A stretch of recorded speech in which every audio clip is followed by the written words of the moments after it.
just not used to reading from it. It just feels... Cumbersome? We don't have to use them, sweetie. Well, I don't know. Maybe not. It's probably great. It's probably good. Why is it tilted this way? So we can get on and off. Oh, so we can get on and right, off. Right. For some reason, this feels right in my face, but I can't move it because he said I have to leave it here.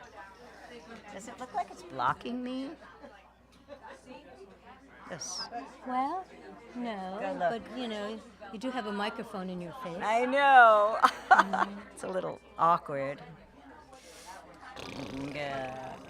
Can I move it? He's going to be mad at me if I move it. Oh, is that Kathy? It's Kathy. I can't believe that. Turn it to the side.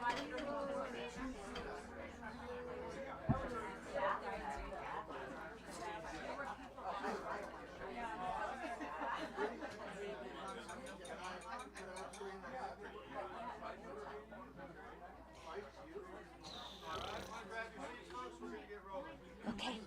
They're going to introduce us. There are 3 little stools here. All right, a few stools. Okay, Michael's going to come up and get you guys rolling. I think we're good. I'll adjust the lights a little bit. And yeah, that's it.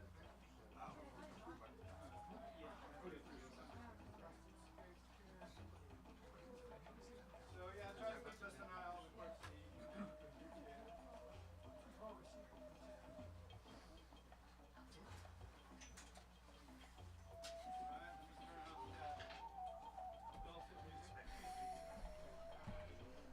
All right, welcome everyone. It's delightful to see such a well-appointed crowd. I don't know, are we well-appointed? Some of us are well-appointed, but we certainly have an appointment with destiny tonight. I think a very rare treat is in store for us. In these treacherous times, we have to capitalize on all the celestial treats that are available to us.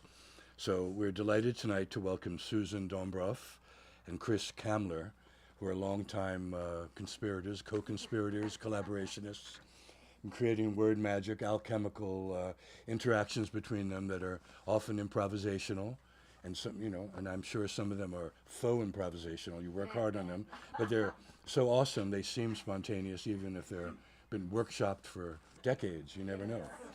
But that's the nature of language too. We reinvent it, recycle it, and it continually surprises and surpasses us. So I think tonight will fit in that. Anyone who would like to be part of the open session, which will take place after a brief thing, tell Jerry, he'll get you down on the list, because that's always a lot of fun. And that's like, people have 3 minutes or, No. One of our, brevity is the soul of wit, so do keep in mind that, that when, and it depends how many people we have, too. We have a little more leeway if there are fewer readers. But in any case, I think the format tonight is going to be to start with a collaboration, and then Chris will go, and then Susan, and then you'll be back together. So, so that's going to be quite extraordinary, and we're delighted everyone's here tonight, and let's get started.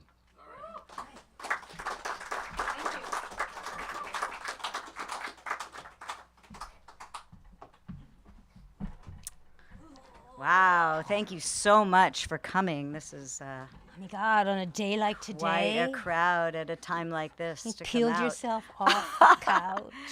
And thank you to all the people who are not here today, who are laying on their couch, eating crudité or something like that, watching. So, Thank you. yes. So we do, we've been riffing for many years. Decades. Many years. And we're going to read some old stuff and some new stuff. And most of it is written by us, one of us, or both of us. Mhm.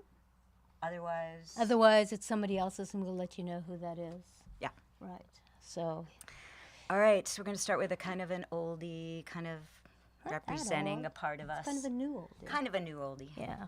Okay. Okay. All right, here we go.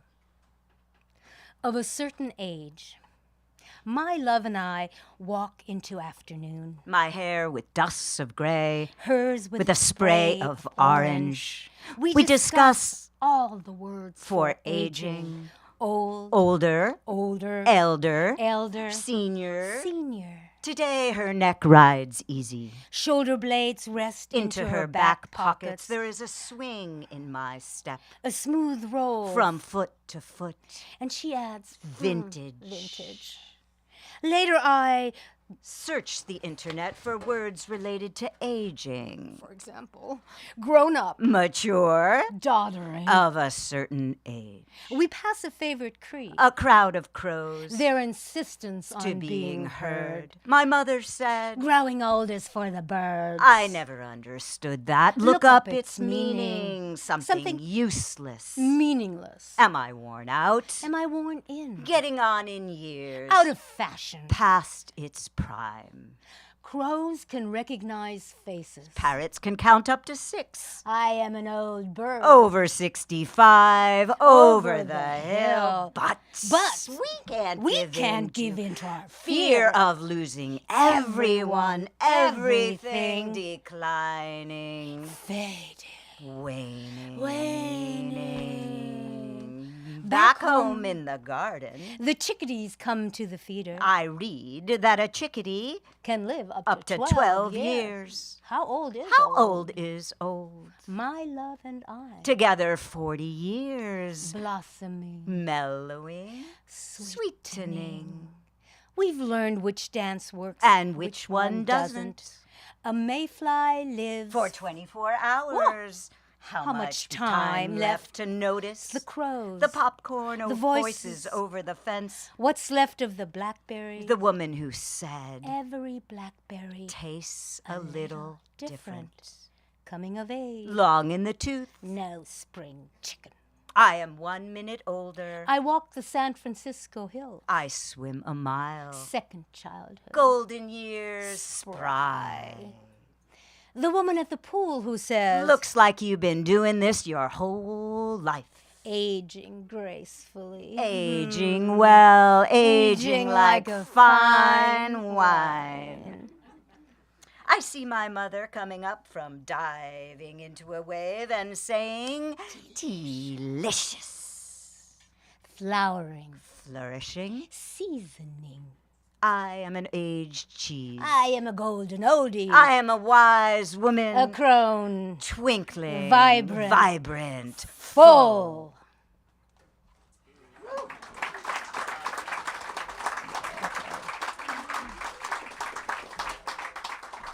Okay. So I'm going to read two polar, kind of maybe sort of, I hope, opposites, tempo-wise, temperament-wise. And the first one, poems I want to read are kind of a dedication to my best lover, friend, partner, friend, lover, whose birthday is today, February 6th, but wherever she is residing in the astral sphere, this one's for you, baby. Okay. Spring again. 1 and 2. 1. She lets herself be noticed, pheromones muted and poised at all winter pump louder decibels with the change of light, the light of daylight, big skirted and shimmy hipped, and that hair, pink carnations cresting the crown, a pompadour of giddiness. What fun we will have!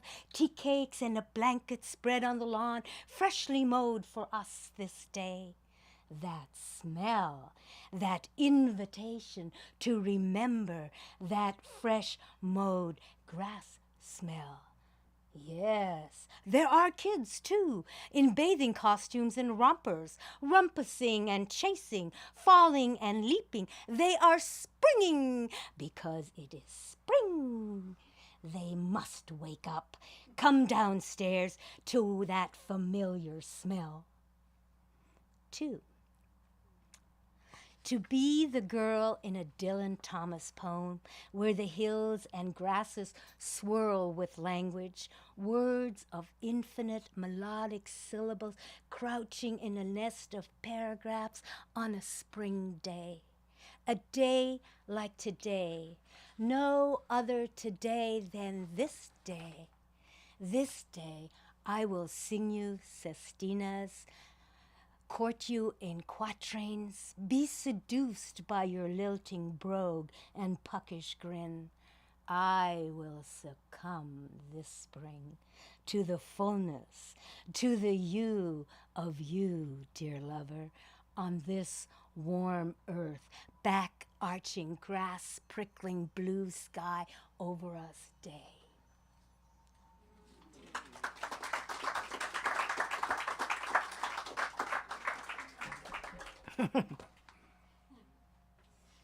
Okay, this one's called Run Wild, a seduction of equine coolness. I was a colt with a lot of promise, a high-stepping filly with trouble in my eyes, hot to trot. I knew how to flirt and how to deliver danger, but I was young and did not know then the fire inside me could start a stampede. I believed her from the beginning, entranced by the 14 hands of beauty, groomed, pampered, back muscles strong, thick braid ponytail swinging side by side. Thoroughbred. I knew the look in her eyes, sharp as the flick of a whip on my flank, smooth as polished saddle leather. She would lead me willingly. Bit in mouth, nostrils flared, not obedient, head not down, legs ready to kick, not bold. I assented, nodded my head, wickered, dared for the invitation, and she spurred me, and I was spurred, further and faster, equine, fleet, hooves pounding, no borders, run wild, she said. Do you dare?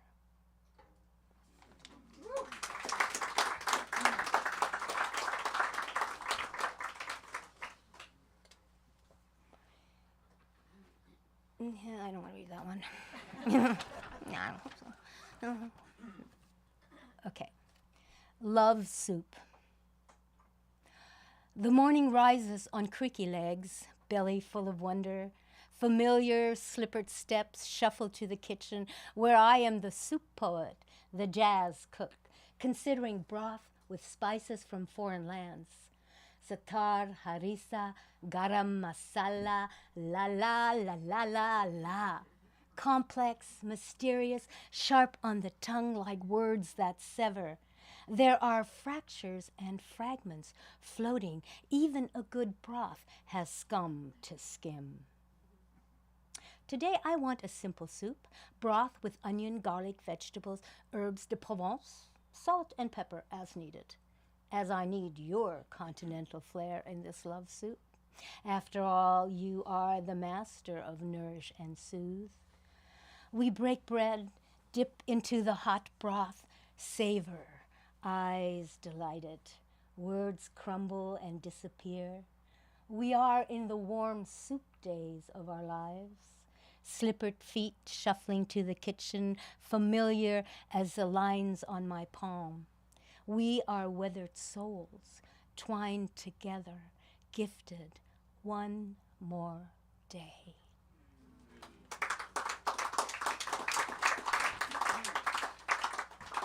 Okay, now we're changing course. Pivot. Okay, so, okay, it's called Get Out. Get out. Get out. We will take our egos for a drive down the highway by the sea, road test our notions against treacherous mountain curves and long stretches of nothing but sunburned arms. We'll laugh real loud, heads thrown back, winds ruffling the theories of fair play and institutions like marriage, like religion, like racism, like NRA, KKK, cha-cha-cha, crumble and curl like burnt paper as we fly down the road, freedom in our hair.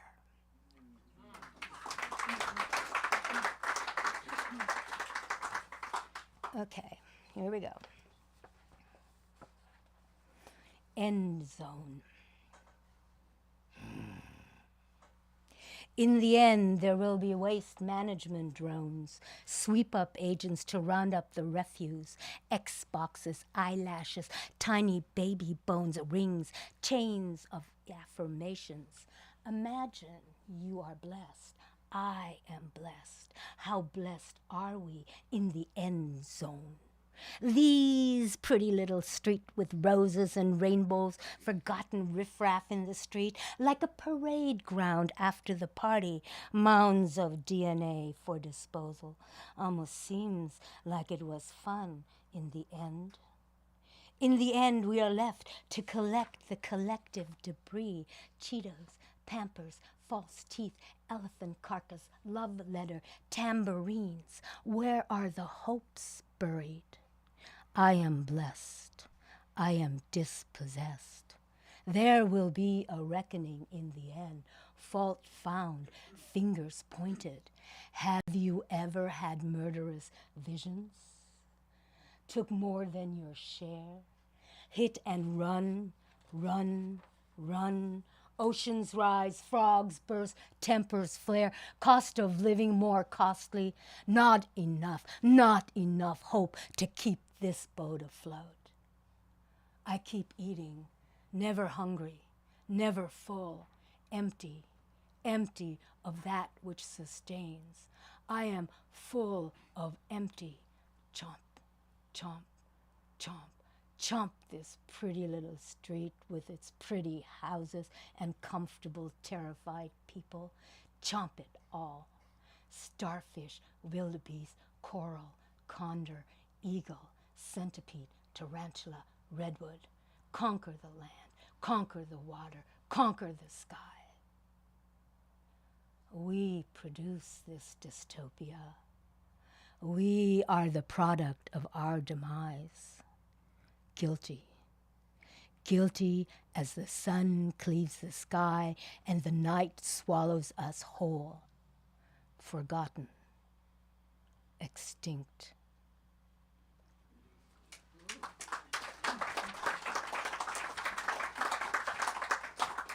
Well, after that, I think we all kind of need a blessing, don't you think?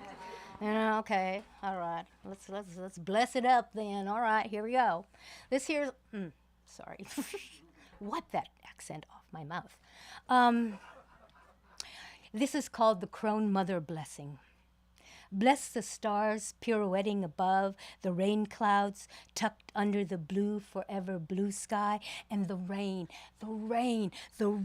drenching our parched world, water of rivers, water of waves, teacups and tears. Bless the baby's cry, announcing their place in the swirl of life.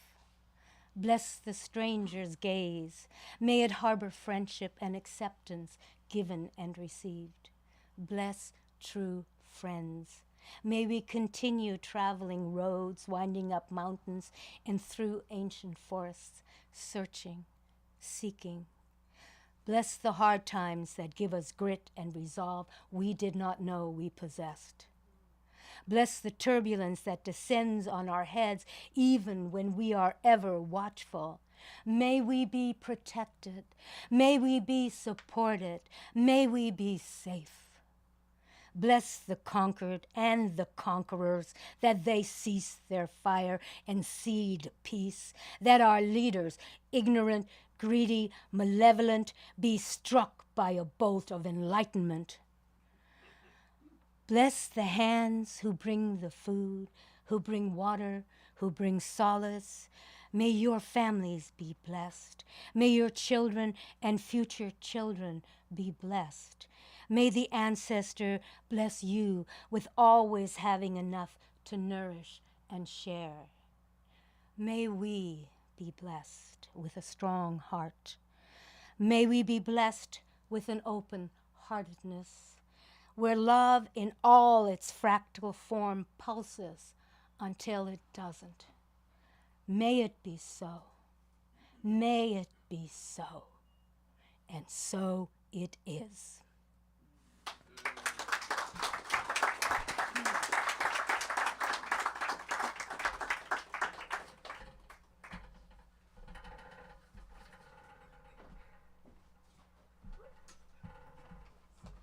Hard act to follow. Yeah, so I'm going to read, this is mostly recent writing about this crazy world that we're in at the moment. So I've been trying to approach the topic, and here we go. And this is called Why It's Easier to Think About Dogs. November 2024. Why it's easier to think about dogs, like the one who keeps himself entertained by chasing his shadow, or the one who barks at airplanes, easier than thinking about what's been lost, a campaign that used the word joy.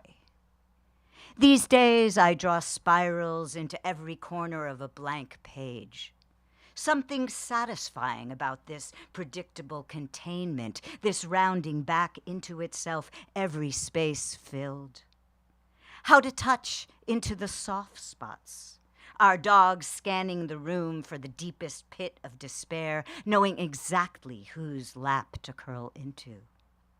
As the rain, which is no longer just rain, but an atmospheric river, fills our streets, and I listen to Terry Tempest Williams speak about the awe and terror of a flash flood that almost took out her house, and how afterwards a new canyon was carved. These days, it's easier to think about how a dog's name, like Harold or Walter, can help us remember old men who are kind. The other day, getting my hair cut in the salon, Adu snips my hair and says, they voted for him, now they can have him, as my curls fall to the floor.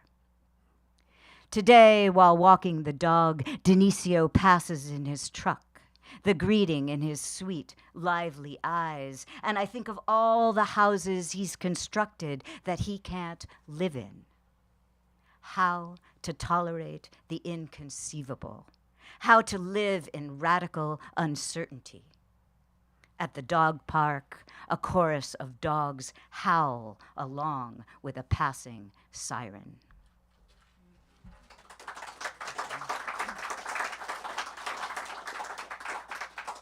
And this poem I wrote for the, around the LA fires. It's actually a found poem, so that means things I found in the paper. I just took the words. And it's called What's Left, and I think I'm thinking about all the populations of people that are not able to go back to their homes, especially the people in Gaza.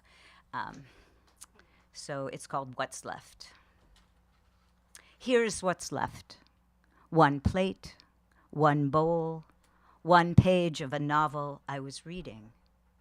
Here's where we planted the peach tree. Here is what's left. A Dr. Seuss book, 2 pearls from my mother's necklace.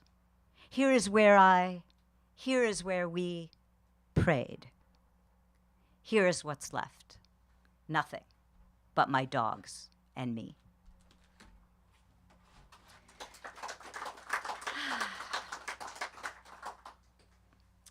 And we all have to figure out how to tend to ourselves during this time.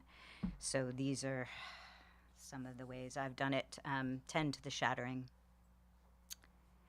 I search for simplicity, hang Japanese postcards, full moon through lacy grass, white sand perfectly combed. I listen to Dharma talks, remember vastness, learn from the trees. I listen to Angela Davis, struggle as joy, words from Mariam Kaba, hope as practice. I walk around my room recentering the paintings. My love keeps herself busy, sweeping the leaves in front of our dryer, emptying the lint tray from the sweeping the leaves in front of our door, emptying the lint tray from the dryer. She strums her guitar through sad lullabies, ain't the road rough and rocky. She sings the timeless lyrics of John Lennon, isolation. The sun will never disappear, but the world might not have many years.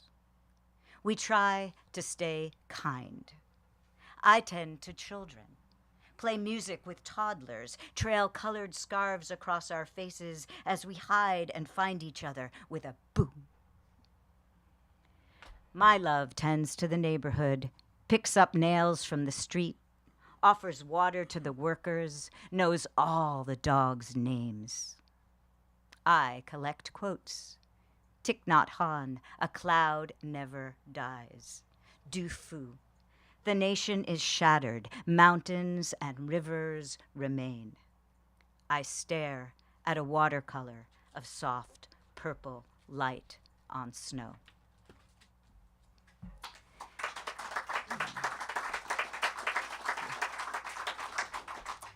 And this one's called Reset, and just to acknowledge the privilege I have as a retired teacher to have a pension and to be able to have time to reset, knowing that people who are working all the time or have to think about their safety at the moment don't have the time to reset. And I wish this for them. Begin with morning meditation. Strong back, open heart. Notice, then take a walk.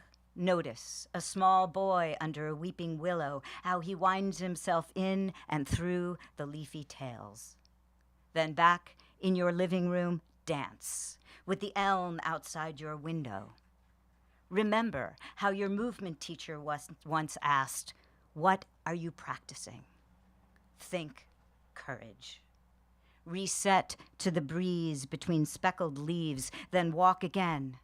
Notice a girl tenderly holding her grandma's arm, how she slows her steps to the beat of the cane tapping.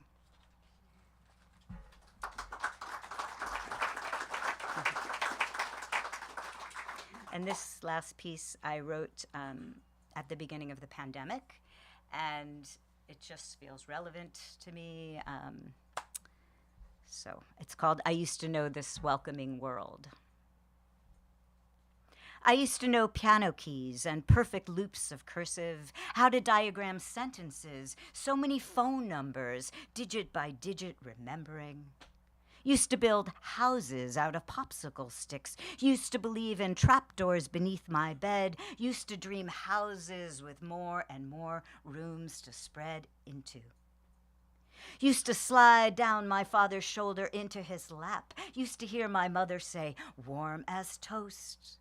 Used to know an unmasked safety. Used to know the certainty of cat's cradle, double knots, knit pearl, used to know that school would begin again, that I would get a new pair of shoes, that we would line up in size, order real close, and I would always be first. Used to know how to catch hopes spin. Used to play hopscotch on the sidewalk, that shape and joy of knowing how to throw the stone, skip and turn and toss again. Used to know seasons would come back with predictable weather and blooms. Used to teach children to count petals, make leaf prints. Used to open the classroom door to watch the rain.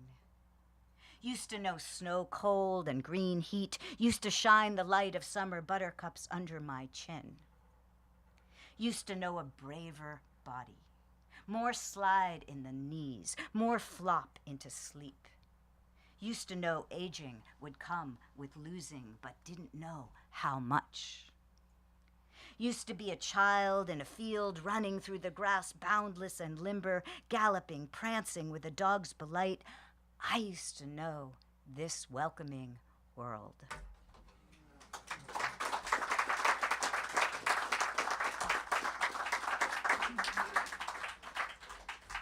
So I forgot to say when we first started that we want to thank Bird and Beckett and Eric and Michael for having us. And it's really a pleasure. Buy books, buy books, Buy buy cards. books, buy cards. Buy We cards. have a mailing list. Me. Yep. Please sign it if you want to be on it. We always lose the mailing list, but we're going to try to keep it this time. Yeah. And we're always open to fundraisers, protests, house parties, other things. Yes. Okay. Now, so for our next set, okay. Better. Trying. I used to stay up all night. Now at 3 p.m, I am ready for a nap. Trying to get from here to there, out of the chair to the couch, off the couch, bend my knees, stand up. What day is it anyway? Where did I leave my And glasses? where are my keys? And what is my password? Where are my teeth? Where's my Where's phone? my phone? Where's my phone? I don't know what I I'd do without the that caffeine. Trying and trying and trying and trying Trying to be patient. When will my damn computer boot up? Trying to keep up. Trying to keep up, I'm trying keeping up. to I'm doing it. answer I'm doing all it. I'm my keeping up. I'm emails, keeping up. trying I'm not faster. to I'm answer faster. any of I'm my going. I'm emails. going. I'm faster. I'm fast. Delete.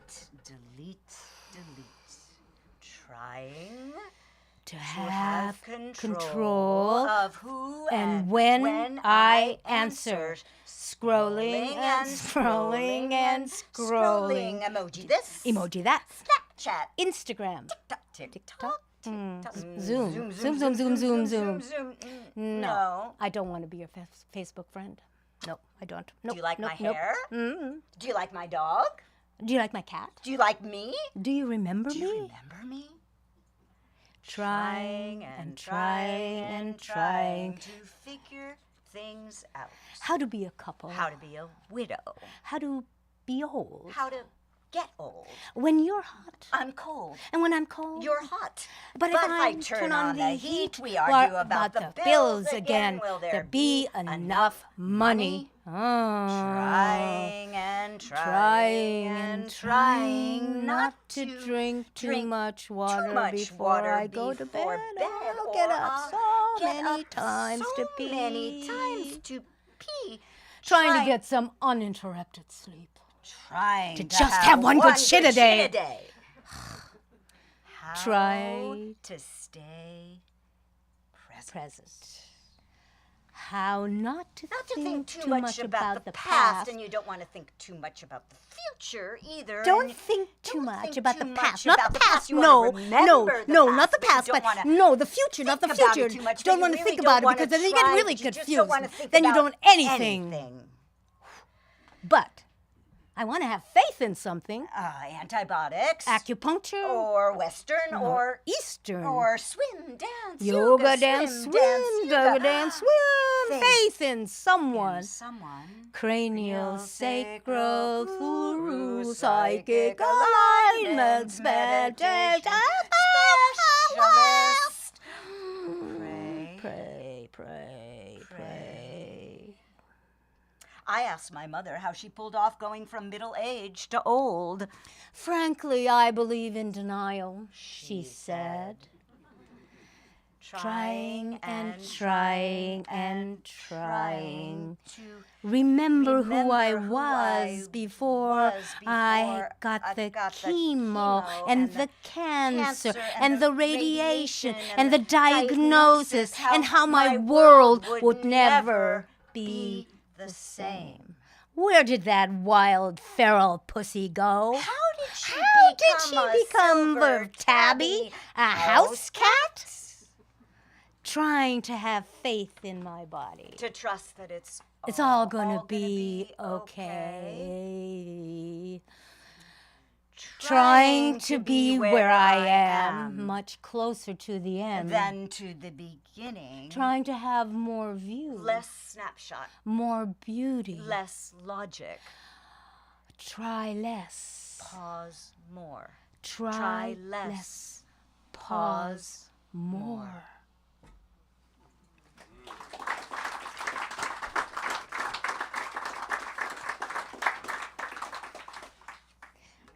I wrote this.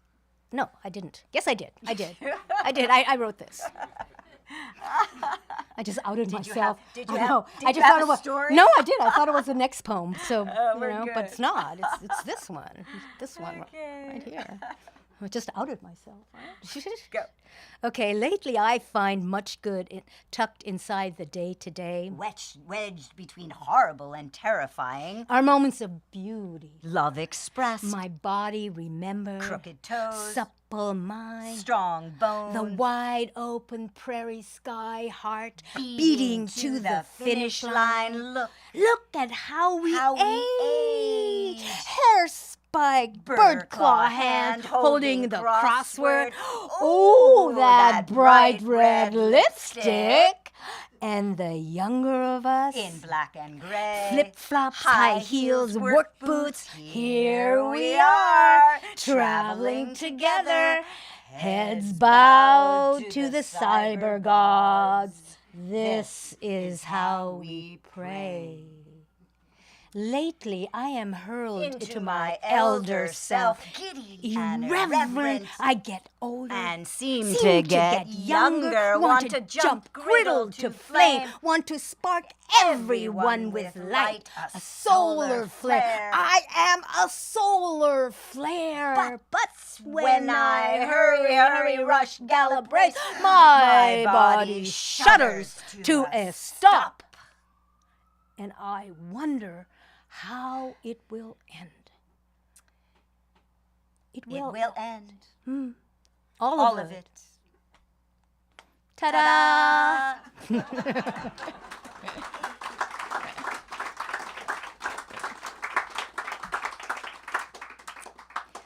Good Bones by Maggie Smith.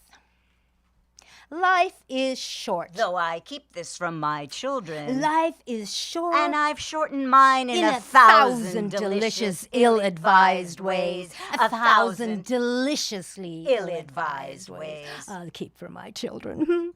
The world is at least 50% terrible, and that's a conservative estimate. Though I keep this from my children. For every bird, There is a stone thrown at a bird. Though I keep this for my children. For every loved child, a child broken, bad, Sunk in a lake. Life is short. And the world is at least half terrible. And for every kind stranger, There is one who would break you. Though I keep this from Though my I keep children. this from my children. I am trying To to sell sell them the world. Any decent realtor. Any decent walking realtor through you through a real shithole chirps on on about about good good bones. bones. This place could be beautiful, Right? You could make this place beautiful. We've heard that lately. Yes, yes, we have. And this writer had it all to say as well. What kind of times are these by Audrey and Rich? There's a place between two stands of trees where the grass grows uphill, and the old revolutionary road breaks off into shadows, near a meeting house abandoned by the persecuted who disappeared into those shadows. I've walked there picking mushrooms at the end of dread, but Don't be fooled. This isn't a Russian This isn't a Russian This is poem. not somewhere else This but is not here. somewhere else but here. Our country moving closer To its own to truth its own and truth dread. and dread. Its own ways Its own way of making people disappear. I won't tell you where the place is. The dark mesh of the woods. Meeting the unmarked strip of light. Ghost-ridden crossroads. Leaf mold paradise. I know already who wants to buy it. Sell it. Make it disappear. And I won't tell you where it is. So why do I tell you anything? Because you listen. Because you still listen. Because in times like these, To have you listen to have at you all, listen at all, it's necessary to talk about trees.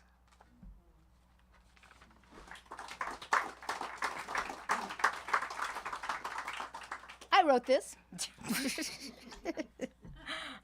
I wrote this in 2017. And now I'm writing it again in 2025. It's called Inauguration 2017, 2025. This morning the gods Rumbled over our earth, throwing lightning bolts into the bedrooms of the hope to be sleeping. Such a racket! Pinions, blusters, threats.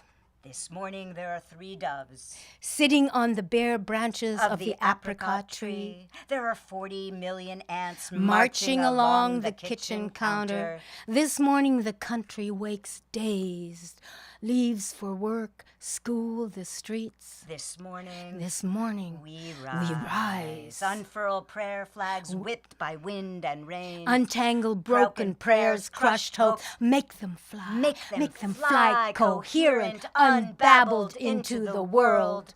Om tare tu tare ture soha.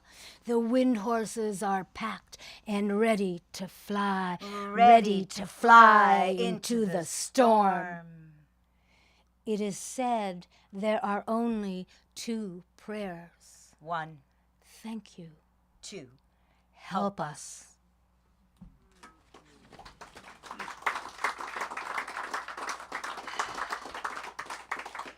This is our last number. No, 2 more. We have 2 more? How did that happen? Breaking news.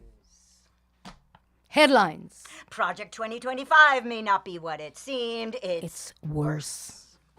Headline. Trump wants to buy Greenland. Wants to annex Canada. Headlines. Wants to rename the Gulf of Mexico to the the Gulf of of America. That bottomless kettle of liars and crooks. I won't write about the dread. I see people's eyes. Don't know what's coming. When it's coming. Used to be able to count on stability. Used to be able to count on continuity. Used to be able to count on something. I won't write about what I heard yesterday. Climate chaos, Now called climate collapse. What to do. Breaking news. Headlines. No more fact checking. No more windmills. No more diversity. No more Head Start. No more Medicare. And it's only week 3. What are the qualifications to run our government? Bottomless kettle of liars and crooks. Racist, Misogynists, felons, billionaires, predators. Breaking news. Immigrant arrests. Immigrants equal deportation. I won't write about each apocalypse of suffering. Gaza, Sudan, Ukraine. U.S. border, Every school. every shooting, heartless. I won't write about everything we've lost. Women's right to choose. The right to truth. Nobody is above the law. Are Are they? they?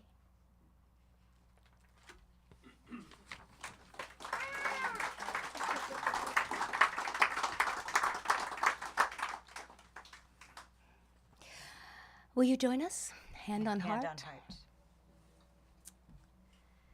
Hand on heart. Live here.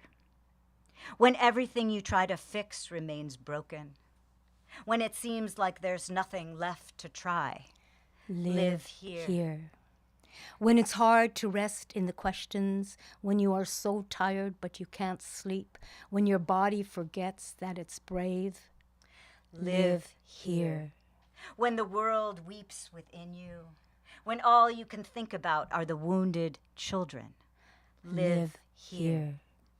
When you build an altar for another lost friend, when there are so many more passing, live here. In poems that are prayers, in prayers that are poems, live here. Here. In the anchor of your heart. In the beat. In the beat. In the beat. In the beat. In the beat. In the beat. In the beat. Live here.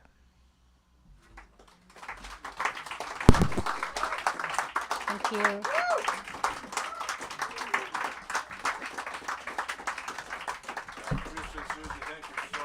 Thank you. Thank you, everybody.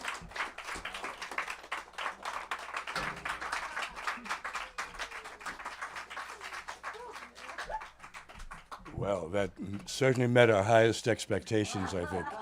Very exciting. There's also a little something for a little additional, poets, however fluent they may appear, they're always a little bit hungry and a little bit desperate, so keep that in mind.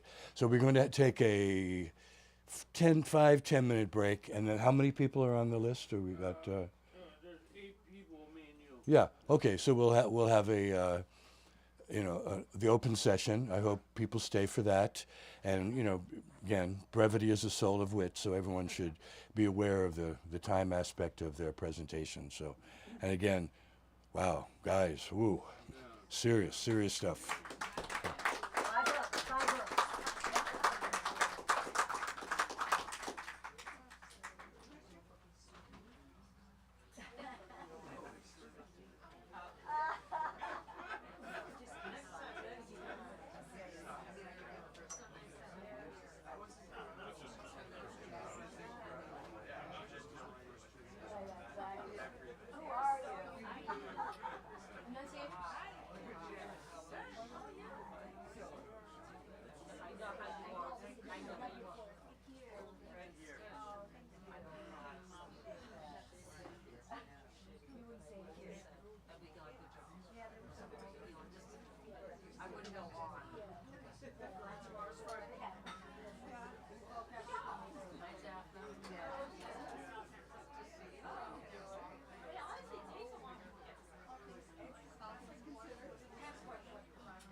Two kinds of art, and we find that the artists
opportunity to hear, again, the notion of collaboration. It's like, it's eliciting the best out of the people collaborating.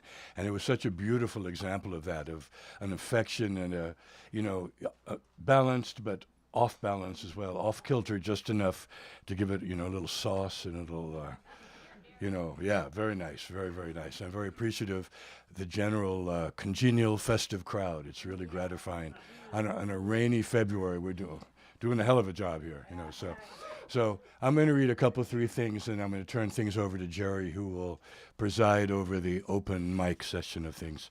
So we read a couple of kind of hot off the press kinds of things. And the older I get, the fewer there are. Hot off the press is a more and more rare occurrence. But so this is actually one, again, in the fallout from November 5th, 2024. It's entitled Eternally on the Cutting Edge, November 5th, 2024. People savor lies. Who wants to be moored to 4 dimensions? Is a stingray a souped-up muscle car, or a menacing marine creature characterized by salt crystal beauty?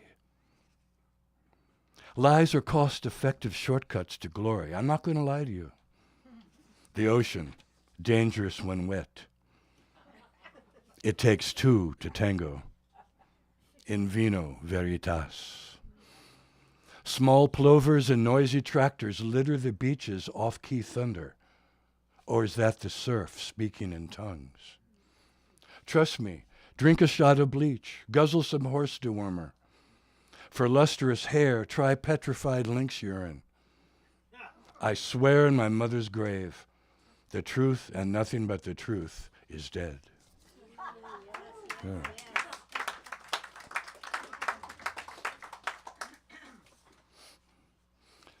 Some wolves are aggressive, some are aloof. First, I scribble something illegible on a scrap of paper that will dissolve in my pocket with pennies and random debris. Second, I forget what I did first and painstakingly inscribe on a stone tablet with a chisel words so urgent and necessary they cling like dew on a blade of grass to the outskirts of eternity. Ask not what time the bus comes. There is no rubber, there is no road. And let me see.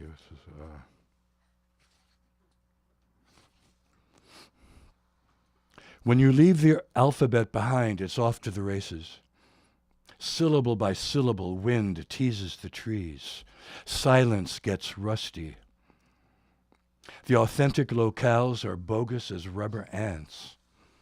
God is a white-hot scimitar, a sleepless night, melting ice, a stylish scarf, but you've got no pants. The myth of IQ. Around 140, you're flirting with genius. Around 180, you're flirting with God. At 200, you're tutoring the gods and giving Apollo homework. Así es la vida. No hay remedio. Paz, sinceridad, eternidad, locura pura is mi tío preferido. Every earth dweller is the product of a broken home. Yeah. Thank you so much. Oh, and just to remind people, next month we're having a longtime local resident, originally a Puerto Rican poet via the Bronx, Maria Medina Serafin, and the local artist and poet originally from Colombia, Francisco Orrego. And those guys, it's going to be a dynamite event a month from tonight. All right. Thank you. Thank you, Michael. Michael's the first poet I knew. We used to read Minnie's Can Do up on Upper Fillmore. Michael was one of the first poets I met at one of these open readings. And so been able to hear his stuff over the years, over the decades, and it's just, well, you know, you heard it, so yeah.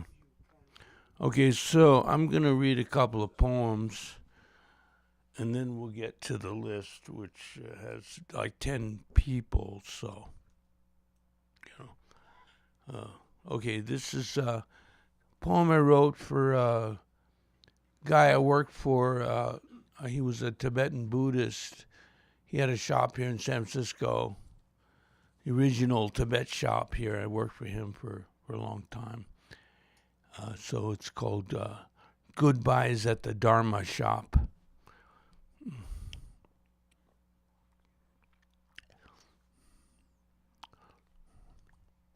If I can remember it here. Like a flash of lightning, 4 decades gone. Time to close up shop for good. No merit in going on like this, just to give it all to the landlord. Nothing here to hang on to but the old values. Although loyal customers coming year after year will have to find another ear to hear their song of samsara, the joys and sorrows of their journey, in exchange for wisdom and the skillful means of right livelihood.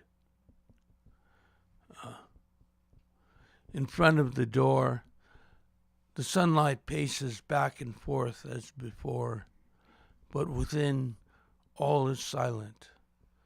The old brass yak bell above the cash register rings no more. The slow hustle and bustle of everyday business is but a forgotten dream. What we have to say is this: do good and forsake evil, and good things will come to you even from the far corners of the world. Thanks for the memories. Thanks for the memories. We're closing our door. The old Dharma shop is having a huge sale on emptiness. Everything must go.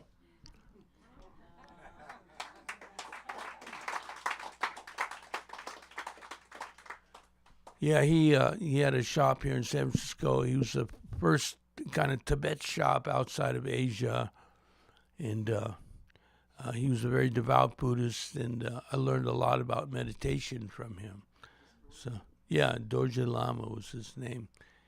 And, okay, and this next poem is a bird poem. I wrote a book of bird poems, which I'm just about to publish. And there are 22 poems all about birds. And it was written at my mom's ranch up above Russian River, just past Jenner out there. And back in the hills. So it's called a band-tailed pigeon.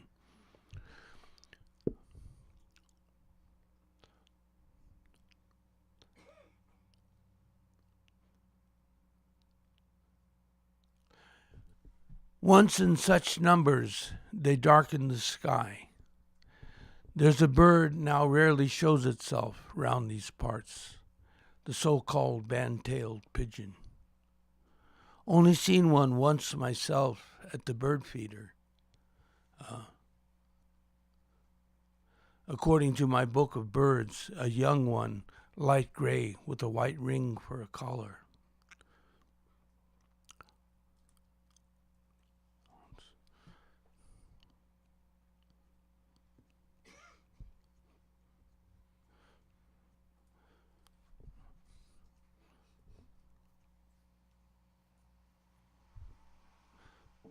See, only seen one once myself at the bird feeder. Fuck, I can't remember this poem.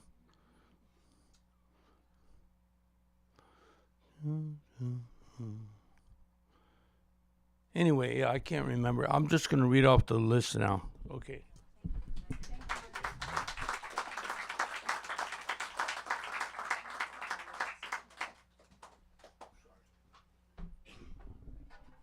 so we've got 10 poets, so you know what that means. Okay. The first poet is Rochelle Slata.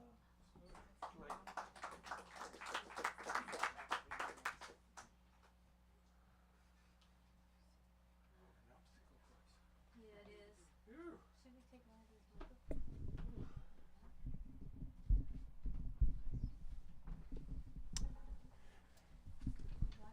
Yeah. Is this too clumsy here? Kind of is. Yeah. Well, this is. Is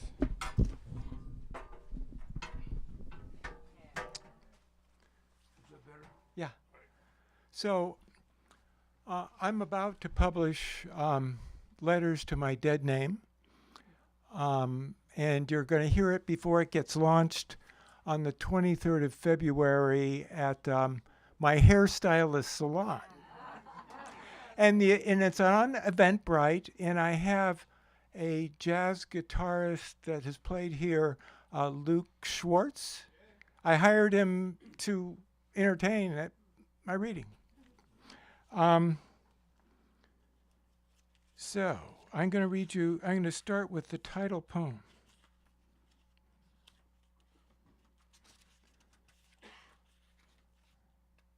Letter to My Dead Name.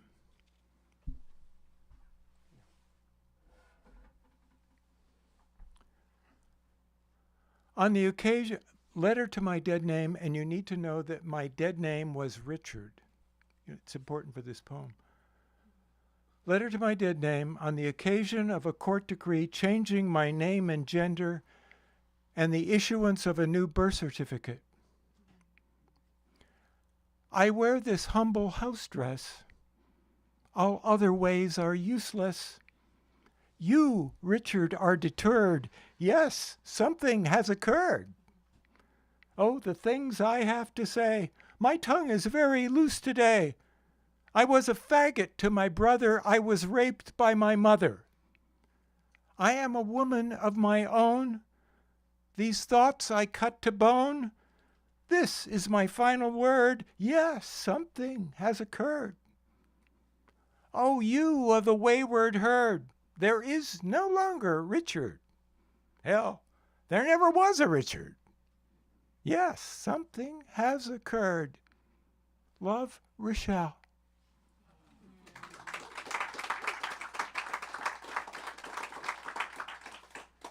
The next poem is a villanelle. It's called Letter to the Closeted. Why would you lock your toys in a box? Step outside, enjoy the din, live your life unorthodox.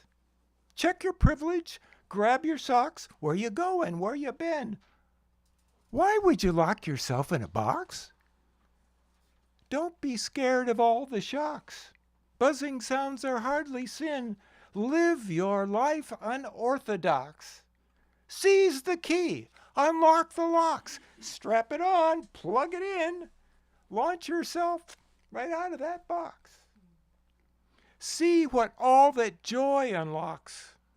Nothing's other than what it's in. Live your life unorthodox. Your boxed-in life smashed on rocks of class and race and gender sin. Why would you lock yourself in a box? Live your life unorthodox.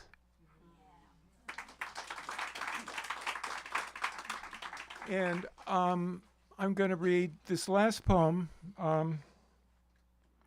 It's called January 20th, 2025. Mean anything to you? So this is what I have to say about that.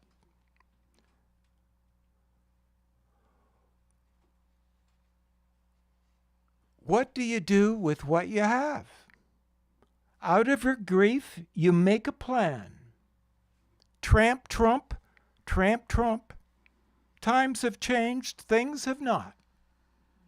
Fascist tramp, the Trumpsters dump. It's okay to live a life, walk a path many people never comprehend. What do you do with what you have? Out of your grief, you take a stand. Thank you. There. Okay, thank you. And Jeff Kalis, please. Okay, so we need a mic adjustment. We all need a mic adjustment. All right, I think that works. A couple of brief Valentines to Valentine's Day coming up next week. By the way, I loved your musicality, you two. Wonderful. Let's have a hand for our featured poets, as well as for Jerry and Michael and Eric, who keep this all happening. In fact, after I read, I'm going to have to fly off to hear some music nearby. I'm a music addict. This is called Erato. I write to reason. Hers is to love. No, she is love. If she is a word, she is a way beyond all that I want, her way that I want. I want her into words. She smiles upon a line, and there a loving is, where she can love a life and move as movers do, through words from here to gone. She'll love in what I give her, while I can, and where I can, she'll want me to discover somewhere that we can go beyond these lines, to lines where we can care about an other. Thank you. And this is a brief real-life story, how I met my wife, or if my kids were here, how I met your mother. It's called The Fate of July. You were sitting in the sunshine of a happy holiday, to which we'd gathered, sipping Pinot, seeking kisses. My heart hovered over the crisp allure of clothed curves, your hugging shorts, lightly starched shirt unbuttoned by my gaze. And somewhere, poised beyond the barbecue, a pretty Cupid in brief leafy tunic, her bare thighs squatting, lithe arms steadying her bow, took aim at all I wanted and let me have it right where I could care forever. Thank you all. Happy Valentine's Day.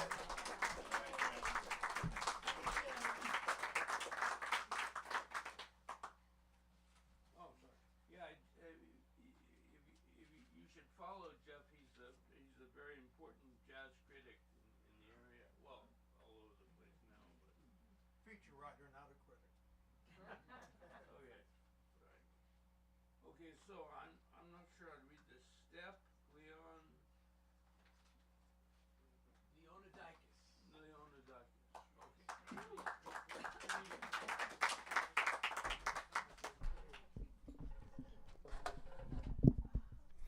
Okay. Any N. Judah writers here? Well, if you have, you might recognize this. Let me take you to the railway yard. N. Judah in repose. Gone are the rear ends of seniors, the disabled, also the crazy, the lazy, the slumped drunks, the punks, scratching sucket into plastic seat backs, tourists fumbling through GPS apps, paper maps, bag ladies, lives heaped on their laps, students, tweakers, mothers, lurkers, out of workers, and that defiant dude with the blaster who needs 2 seats, all gone with the last beep of the card reader. Overhead, silver bars, awash with the sweat and microbes of 1,000 hands await disinfectant spray to wash away the remains of fingerprints, nerves, boredom, impatience, schemes, daydreams leached from bodies that hung, swung, jostled, shoulder to shoulder, butt to gut, suffered unwanted contact, avoided eyes, greetings, mutterings, tubercular coughs issued from the mouths of remotely related species, all near but not there, lost inside their bones, phones, receiving, arranging, deleting. The windows are caked with the dried drizzle of exhales from the faces, from faces wondering, what are we waiting for? Why is it taking so long? And why is the guy sitting next to them have both hands in his pockets? Beneath the seats, relief leaks from a can of Rainier ale, runs across a boot scuff on a Chinese newsprint, past a crumpled page of full-color discounts, over yesterday's USA Today announcing the end of the world. To the ghost of a woman curled into the back bench, matted hair, grimy parka, asleep or unconscious, unaware of the last French kiss of the couple pressed up against her, of the last screech of the brakes, hiss of the doors, the last release of riders, worthy companions who rode, magnetized, repelled, assorted beings in transit.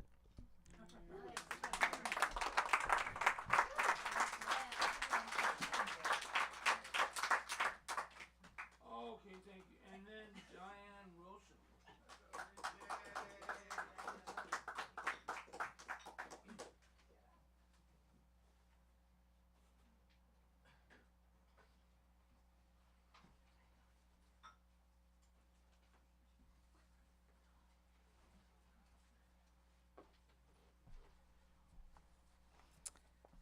So this poem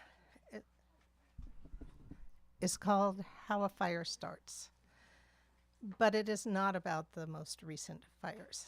I wrote it the day after the October 7th attack, and it's about kind of what led to that attack and what was ignored in Gaza and what I knew was going to happen after.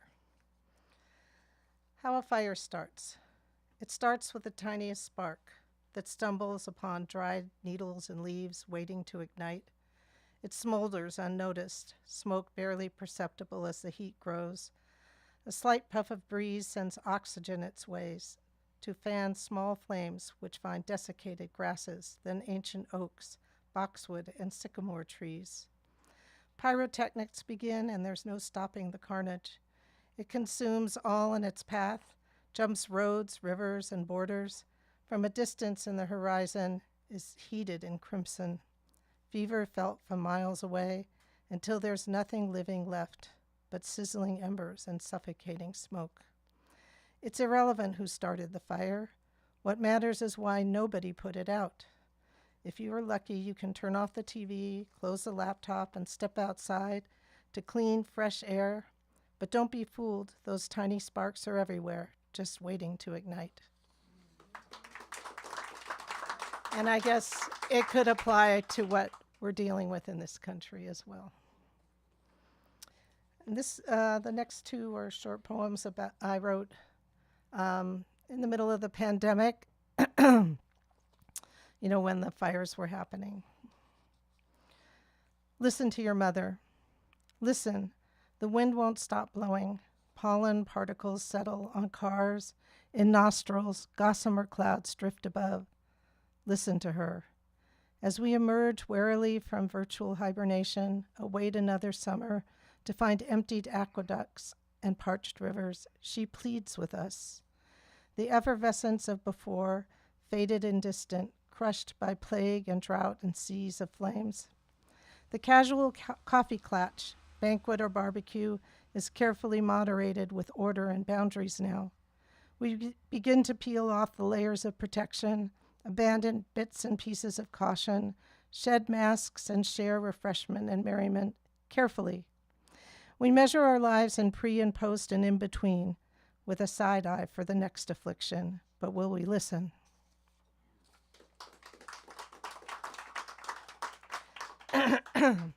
And this one's called Benediction. Harvesting lettuce and spinach for my supper, stubborn ash clings to tender leaves, already wilting from heat and humidity.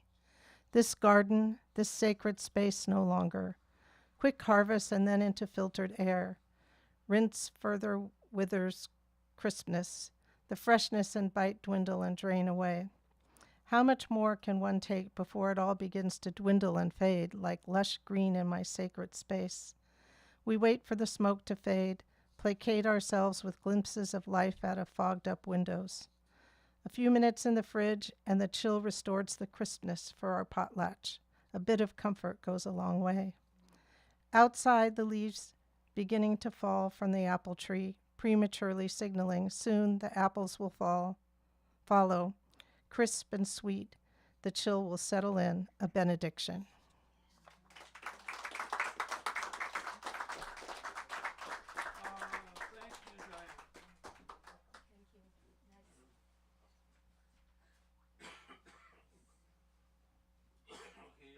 David Hutchinson.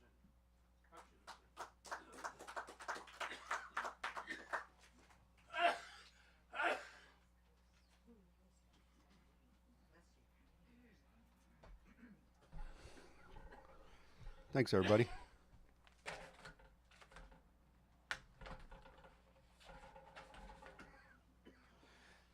You know, I used to say, I don't know if y'all remember that phrase, don't take no wooden nickels. And lately I've been thinking, that always have, and will a lot more value than electronic gods. So this one's called To Wit. Aware of, perhaps knowing that case-sensitive image of a horse running on all fours at once, yet never touching down, but hurtling toward the lines against all that former glory of intellect and the halls of conviviality that shouted to the moderns still imagine what might befall ahead beyond those words.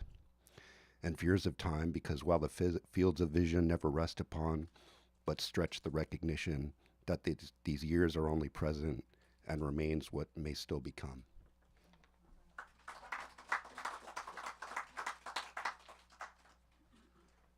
And this one's called Brackish.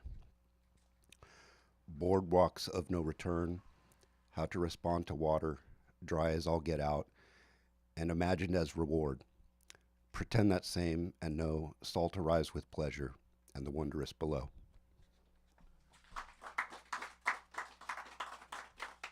And I reckon I'll finish with this one. It's called Thrift Store. Gym equipment and seasonal holidays that look at old records scratched between guitars and books, shrunk to Corningware wearing clothes that grandmothers doused in paraffin. One could build a mountain out of a pile of while away the sours.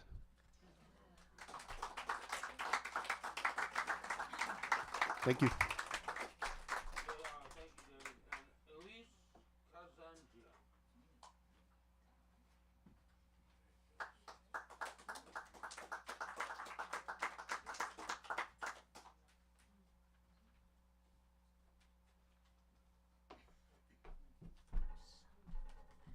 Very tall people. Hi, I'm Elise Kazanjian, and I'd like to first start by thanking Eric for providing a haven for artists, musicians, poets, writers. This is the best bookstore ever. And I'd like to thank Susan and Chris for their wonderful performance. Absolutely great. Okay, I wrote this when I was preparing a sign for a protest march that I was going to be in. It's called When I Grow Up, I Want to Be a 30-something-year-old. They swagger into North Beach Original Joe's, spread their aroma of youth, tight designer jeans over gym-fit bottoms, breasts straining through tees, stiletto heels, Dior, Vuitton bags. I watch, perched at a small table, wait for friends. I marvel at fuzzy lashes, flirty eyes. I sip wine, am ecstatic, my first outing in over a year.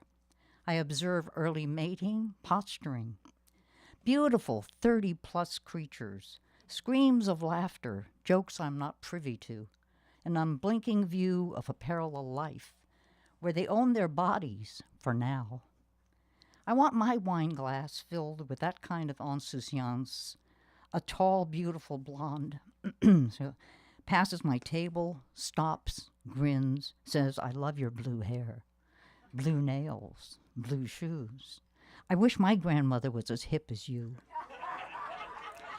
10 years shy of a century, I wish I had implored her.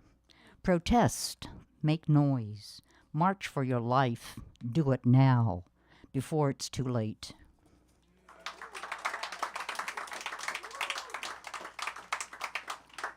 And this is called Lay It Down Flat, Tell It Up Straight.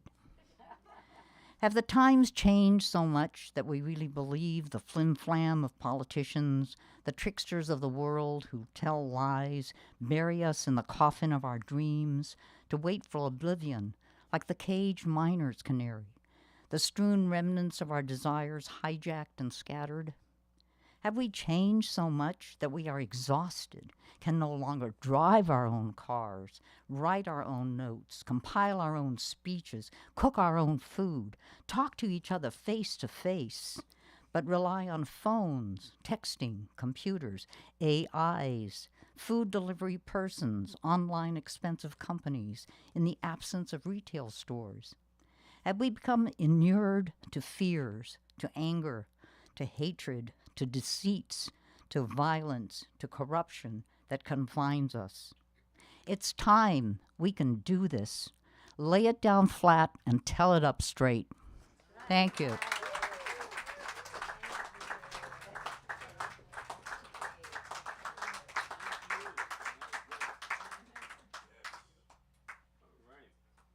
Bruce Fisher.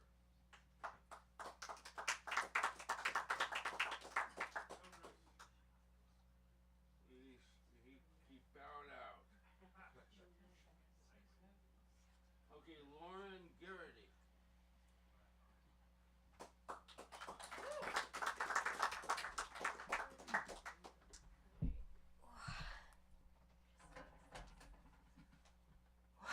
All right. Hi, everybody.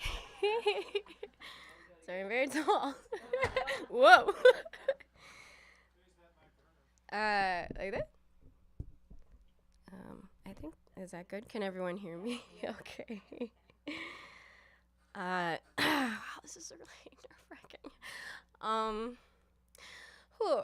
Just to preface, I wrote this poem for my 3 older brothers because I was born in Bangkok, Thailand in 1992. And in 1994, I was adopted. And I flew from Bangkok, Thailand to Portland, Maine, where I grew up. And that is a really big fucking transition for a developing brain at not even 24 months old. Adoption is absolutely a very wonderful thing. Even just saying the word creates this giant lump in my throat. But it is not black and white. And because of that, at the ripe age of 32 years old, I am doing a lot of healing for the first time in my life.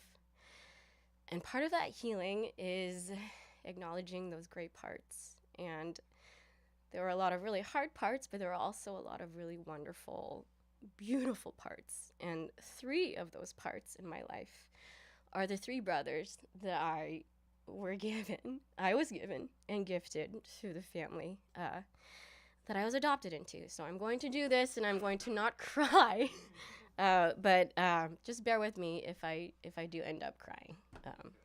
It's just love coming out. That's all. My poem is I titled it "Blankets."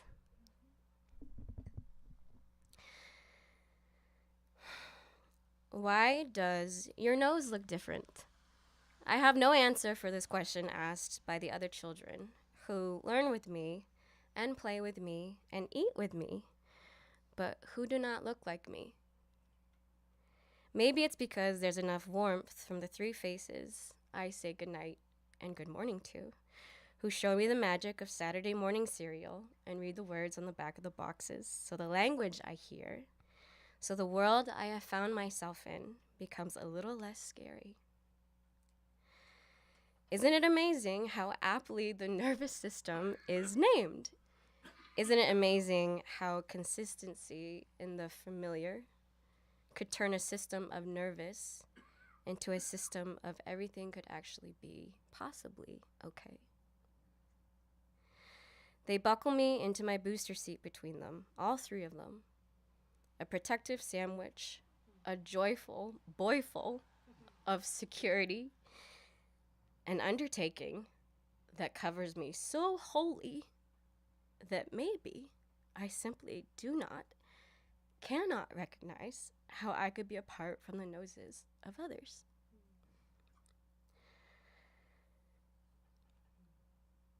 I have gone to school. I have read the books. So there's a part of me that says and asks, why do I feel this way? Because there are chapters on how memory isn't really memory at all, but a string of words consisting of only an association and distorted events. And I have dived deep into the well of psychology books, assuring me that no memory is a concrete placeholder, unable to stay unchanged through time and space, holding fading accuracy and recollection as to what we experience. Yet somehow, the same synapse clusters in my hallway of my brain serve as the reminders of how love started. Love started. And once love starts, does it ever truly end? We live in a world right now where currency, amassed currency defined, reaches only so much by only so few, while in truth, it is only so much and so few who are deposited.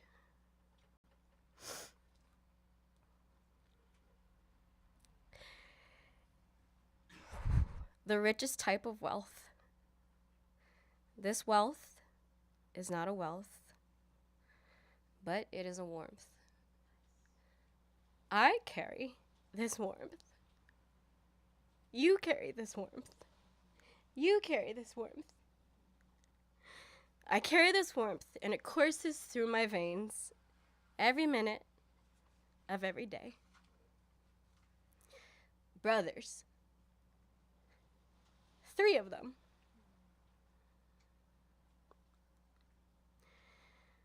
Their blood does not flow through my veins, but their love does. And their transfusions have given me enough to sustain a lifetime and beyond. Their love covers me over vast multitudes of spaces, through time, reaching far across the globe, no matter where I am at any given time.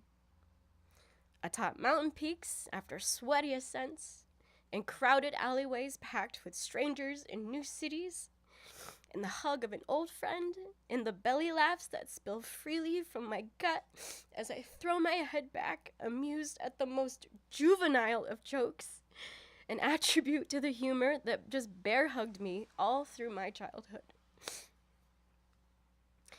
Garrity is my last name. When you look at me, I am not a Garrity. That's very Scottish. But I am a Garrity. 3 brothers. Devin, Logan, Brian, and Lauren. Their love covers me on the widest of stages, in the smallest of early morning hours when nothing is awake but my growing understanding of this currency, this wealth, this warmth. Their love covers me like a blanket, one that I can pull up right beneath my chin, snuggle down into, and know, yes, I belong. I am loved. I am loved. I am loved. Thank you. Whoa.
Okay, this first piece is called My Idea for a New Kind of TV Show. While I was seated at home one day, I got an idea for a new type of TV show. The storyline went as follows. The media of such and such a country has been taken over by one cold-hearted big brother. It saturates the populace with unquestioning reverence towards authority large and small under the guise of heartwarming family values. In this such and such a country, the schoolyard bully, for example, has become the virtuous hero of the dramas, the comedies, the court shows, the news, and even of all three branches of government. And the populace is completely enervated. They have learned to enjoy seeing humiliation, even their own, on a daily basis. Shouting matches are the tonic of the day. No warm and fuzzy with the school children here. Whippings, beating, slams on the walls, and tests, and more tests win the day here. Police ride roughshod over those who are different, be it by race, nationality, religion, or some other immutable, and are subject to medals, promotions, and veneration, especially if they overreact and kill or maim. Why, the country's own caretaker is a schoolyard bully. Come to extend the skills learned on the playground and extend it to the city, county, state, and nation to the rest of the world simply because he can. Now, of course, there must be a few opposed to all this, but they shall not win. These, you see, are the new bad guys who are traitors of this such and such a country, and bad guys never win. All have learned to love the perpetrator and to hell with the victims. How's that for a new type of TV show? I sent the idea to the producers of programming. Surely they can see the numbers multiplying in their heads. A few weeks passed before I heard from them. Finally, the response from them came in the form of an envelope, and I got the shock of my life as I read, Dear Sir, we regret to inform you that we have rejected your proposal for lack of originality. We suggest you develop an imagination or perhaps become a journalist. For your work, you see, as written as is nothing more than a simple diary of a very routine day.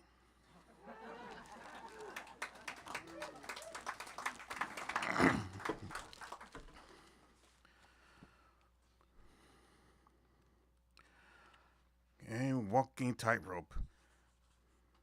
This walk is quite familiar to us, though not in the usual way. We have to keep watch of each step, walking on eggshells, just waiting to crack. Below could well be as shards of glass. Below could well be as points of nails. The most visible ends could resemble spores or the harsh ends of violent thistles. All we know is that the rope must be tread with extreme caution, or else we could be quite through. It comes to our mind that we've likely experienced it before, only then we were safe in the arena, awed yet fearful and hoping for the success of the performer. Now audience, performers, and the participants are as one. We are all out on the tightrope, with still a long way to go before we reach the other side. Okay, thanks, Jared.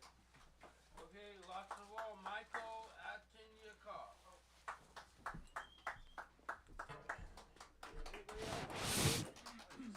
I'm sorry. Go ahead. We got one more after that. I'm sorry.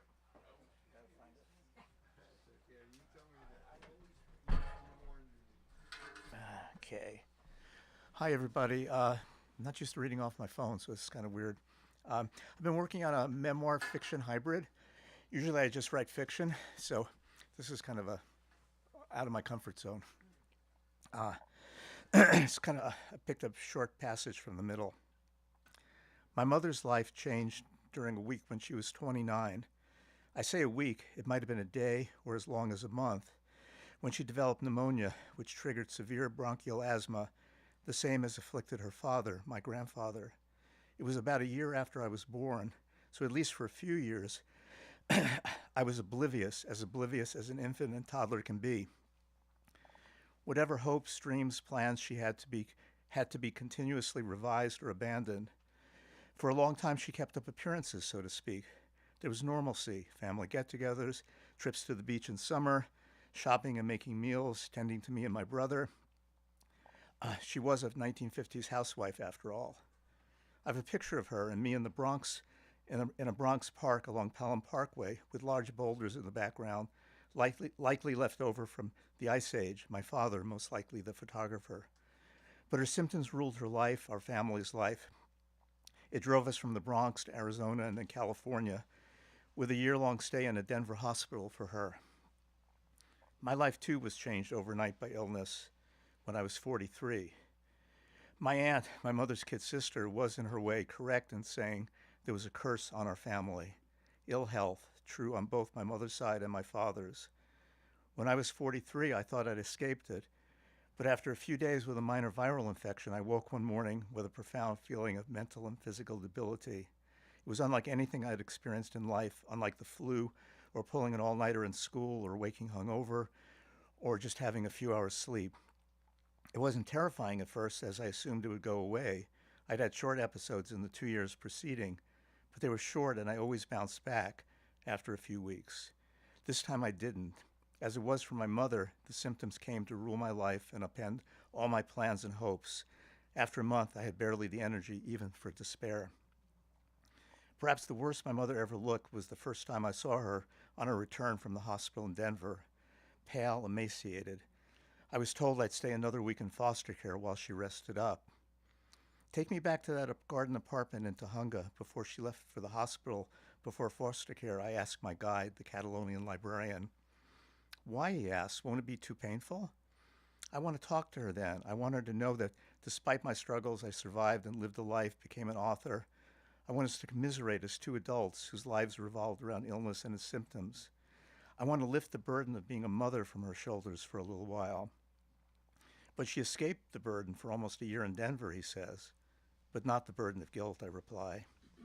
His magic carpet is unspooled, and we land in the courtyard of our small garden apartment complex in Tahunga.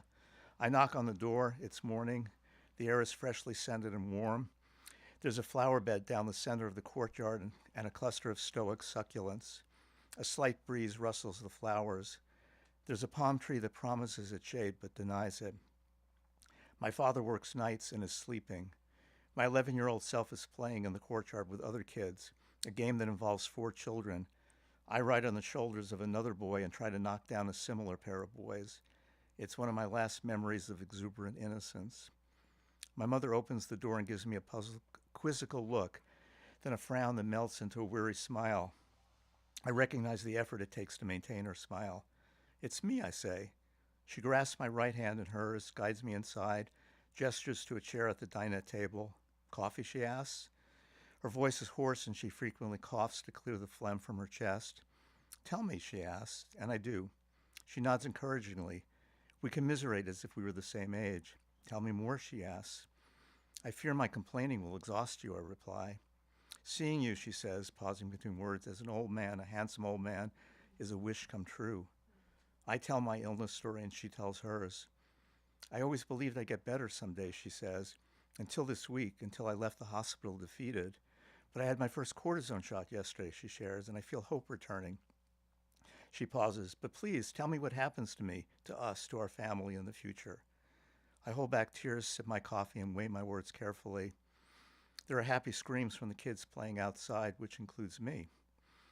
You don't get better, I say, but you won't get worse, I add, the truth too painful. You're lying, she says. I can see on your face a sadness in your eyes. You lost me at some point. I've been sick so long, she adds, I don't need protecting. I don't need the sugar-coated lies. She says this sweetly, so no harshness, and we nod in agreement. I long ago accepted that I'd never regain my health. And so we sit in silence, but there's a sense of communion between us. I'm all the ages I've been in this moment, and she is all the ages she's been up to this point. The Catalonian librarian spreads his cloak to cover us in his consoling embrace. Thanks.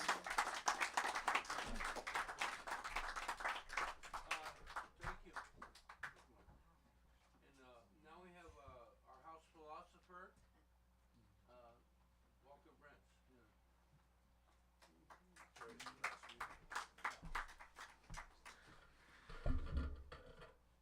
All right. I'm so glad to know of all the, the consciousness and the work that I've heard, gathered in a public place. And it's so simple, really, bodhicitta, which is Buddha mind, which is so simple, and I think the revelation is like, oh yes, that's what it is all along, We are grateful for the love from each other. So I'll just read one poem then. I had another one. No, please forgive me. I want to read a poem since tomorrow is my mother's birthday. And so I thought, yes, I can hear her in my imagination right now. She never understood my poetry. But she understood me in other ways, and sometimes she could tell me things that were true. And so, this starts off with a radio, from memories of random radio jingles. Yeah. And so that's basically what it is, and I'm not sure if I can specify which jingles. But anyway, it's called Dualism, as it seems.